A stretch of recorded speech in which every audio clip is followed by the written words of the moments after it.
हे फ्रेंड्स, संध्याकाळ झाली आहे. झालं का सगळ्यांचा चहा पाणी? तर आज नागपंचमी, त्याच्यामुळे सगळ्यांना माझ्याकडनं नागपंचमीच्या हार्दिक शुभेच्छा. स्पेशली सगळ्यांना सेपरेटली शुभेच्छा देणं पॉसिबल होत नाही. मी बरेच जणांचे कमेंट्स बघितल्या.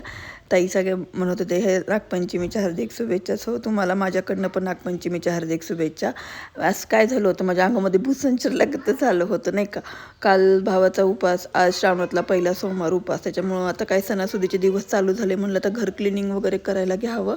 आणि असं तसं लाईट पण गेली होती, त्याच्यामुळं मला घरी फार बोर होत होतं.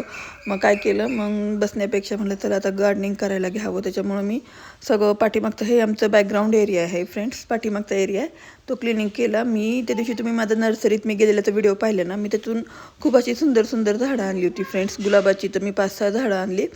त्याच्यामध्ये तुम्हाला सांगते, पिंक कलर होता, पर्पल आहे, येल्लो कलर आहे, व्हाईट कलर आहे.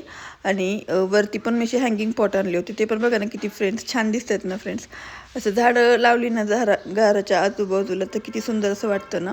त्याच्यामुळे मी आज एवढं सगळं काम केलं मस्तमध्ये. झाडाच्या भोवती आळं वगैरे सुंदर करून घेतलं आणि थोडंसं असं नाही का, म्हणजे पाणी वगैरे लावलं की पाणी असं बाहेर येऊ नये म्हणून मस्तमध्ये आळं वगैरे करून घेतली. दगडे वगैरे बाजूला केली, एकटीनेच केलं.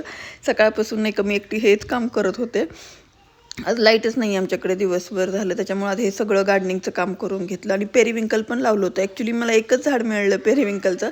मला ॲक्च्युली बरेच कलर्सचे पाहिजे होते, पण तिथे अवेलेबल नव्हते त्या नर्सरीमध्ये. मग सो मी हे फेंट कलरचं पर्पल कलर आहे ॲक्च्युली, तोच मी आणला.